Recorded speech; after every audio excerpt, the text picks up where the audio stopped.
Hello, Wootton students. My name is Josh Freedman, and on today's COVID CareVid, I'm going to be interviewing Miss Robinson, one of our guidance counselors. Miss Robinson, how are you doing today? I am doing all right. I'm happy that we are doing this, that you have started this venture. And so I'm really excited to share whatever I can with our students and staff, community. So I'm really excited to be here. Thank you. My pleasure. So, to start off, what hobbies have kept you busy over quarantine? Well, I don't know necessarily that I have hobbies per se, but I think one thing that's kept me going is number one, I have a almost 3-year-old daughter, and while most days she's at daycare, she definitely helps to keep the days going and keeps us on our toes. We've still been able to get out and go to the petting farm and get out to the local park or just take a walk in the neighborhood, ride her scooter.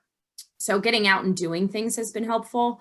And also, I have been able to, starting in August, get back into coaching. So I coach two youth soccer teams through Bethesda Soccer Club, a U10 and a U14. So that's been great having that to do and to go to after kind of the workday ends.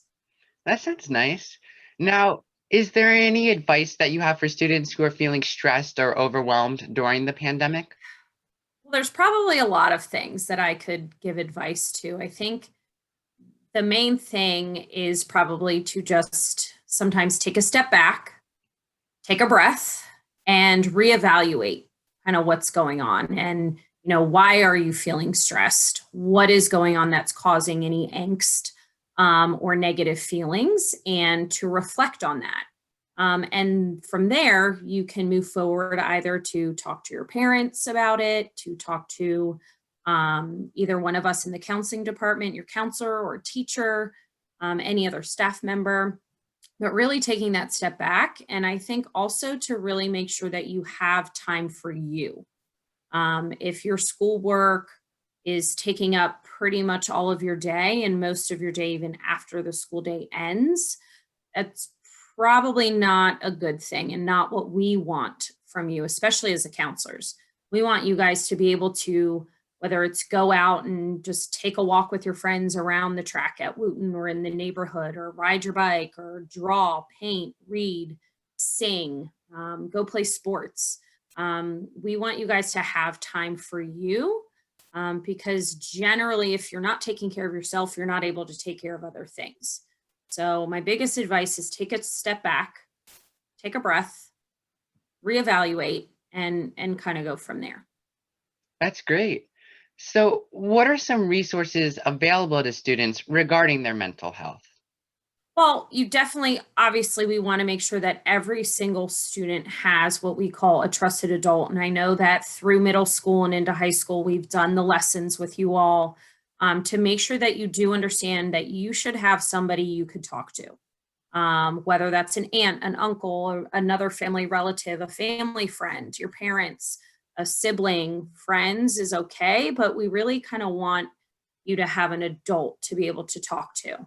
Um, the Wootton counseling website. So when students go to the Wootton website under departments, they click on the right-hand side, the counseling link, and then on under our home in the top right corner, a drop down will appear, and we have mental health resources. We have tons of hotlines and phone numbers and websites, different things related to, excuse me, whether it's COVID related or really just overall the mental health side. Excuse me. We do have a resource page for that on the Wootton website. And you mentioned it's a good idea to go outside and for students to spend time with themselves and by themselves. So, is there any other activities that you recommend students do during these difficult times? Um, well, I mean, if there's any clubs or activities that a student feels like they want to join, we did have the virtual expo fair, activity expo virtually. So there are clubs and activities that are meeting virtually, and I know there's a lot of them that do touch on some well-being topics. So I think those might be ones that are good to reach out to.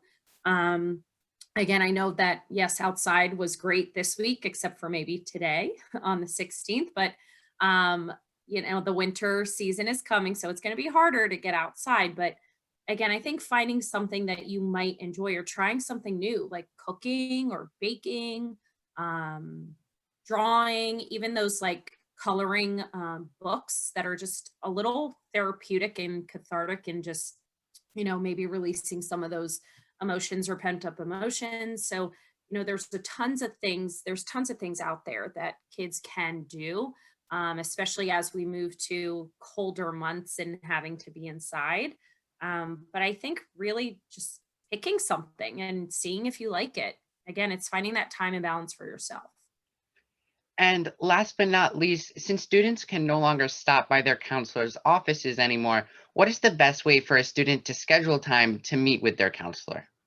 I would say definitely the best is to email us. You email us, we can take a look at our calendar and set up a Zoom meeting.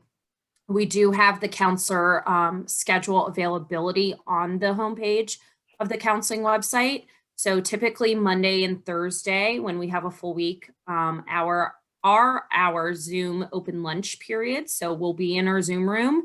And as you come in, just like if we were in the building and you're waiting in line, we'll let you in one by one. Or you can schedule a time, like I have a few kids today I'm meeting with in that 2:45, 3:30 time slot that I've scheduled with. So as long as you reach out to us via email, we can set up a personal time, or you're welcome to pop in during lunch, as you would if you were normally in the building.